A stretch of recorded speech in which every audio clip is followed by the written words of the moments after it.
In September, I support different charities, and this particular charity for this year is going to be the Light the Night fundraiser for Leukemia Lymphoma Society. This is just one charity that I've done some vetting on and that I feel is a really good cause. A lot of people that I know have been personally touched by this, so I just want to give back.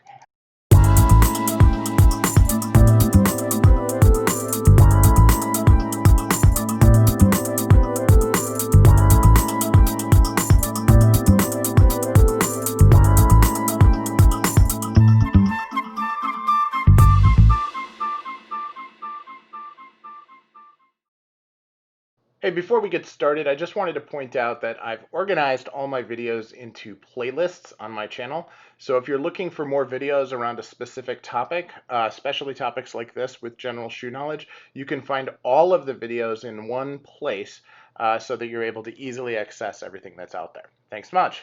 Welcome. This is Wisconsin Shoe Guy, and thank you for tuning in. Today we're going to do a worth the price video on a very different shoe from Meermin. Now, Meermin is best known for putting out a very nice $190 to $210 shoe, and they do it pretty well. The shoes are they're designed in Spain, they're made in Shanghai, with factory trained in Spanish shoemaking, and they've done a nice job. What they've done though is they've put together this really cool line of shoes called Linea Maestro, and in this line they actually hand welt the shoes. Now, hand welting is something that is pretty different. Instead of the gemming, which they sew onto the insole of the shoe, well, they don't sew, they glue onto the insole of the shoe, then they sew the welt to it. They actually sew the welt to the insole of the shoe, and basically everything that is done by machine in the welting and attaching the sole process is done by hand, except for the final sole stitch.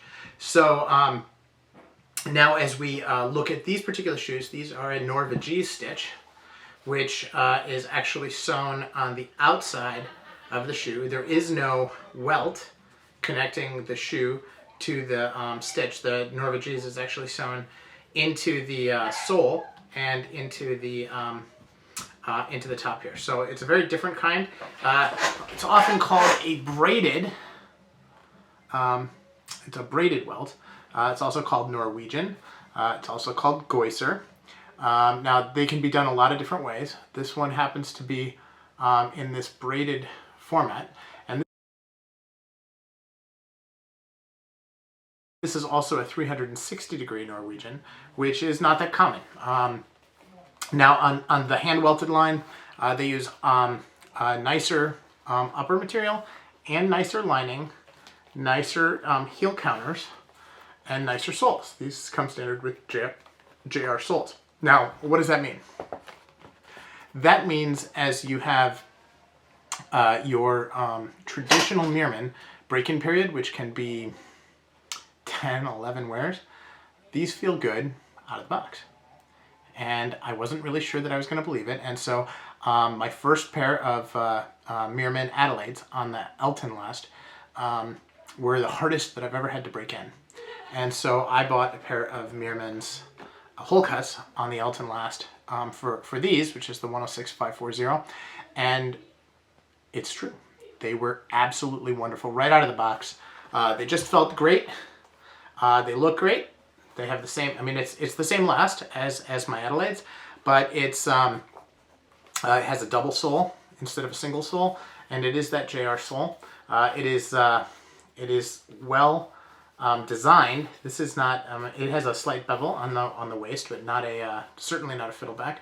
But the big thing is this Norvegese welting and the fact that everything is really put together by hand, so it just functions better. So now, from a price perspective, a Norvegese welt for these particular shoes is $420.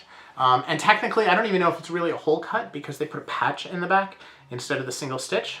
So, you know, there is that small detail as well. But I love this shoe. I love the way it looks. I love the way it feels. I can wear it all day and I have no problems. Now this is, I can't say that I'll be able to wear it all day, like a 20-hour day, like I do with some of my shoes. And the reason for that is that I haven't had these except during COVID. So I don't know for sure how they're going to last, when I'm traveling and I'm really on the road. But in the meantime, I have worn them several days, and you can see the sole wear, right? And they've been just fantastic. So whole cuts, 5 eyelet. This is very reminiscent of a shoe that I've been looking at from Palo Scafora, and also from one from Untitled, and just really, really well put together.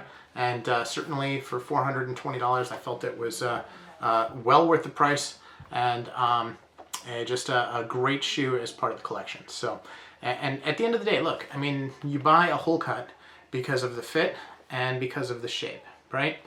Because it's a very simple shoe. That's what you're looking for. The color, of course, doesn't hurt at all. I love this color as well. Really goes great with light slacks. So I'm very excited about these. Very happy with them, and feel like they really fit the bill. So thank you very much, Meermin. I really appreciate the opportunity to review these. They sent me a coupon because I was sending them, copies of my videos and stuff like that. This was not in exchange for anything, and they certainly didn't send me the shoes for free. But I did utilize the coupon, and for that I'm very appreciative. So are these really worth $420? It's hard to compare when the other shoes with this type of stitching are 1,200 euros and more. But yes, I think that based on the construction, based on the design, based on the materials used, I think that these represent a very, very good value at $420, and happy to pay that again.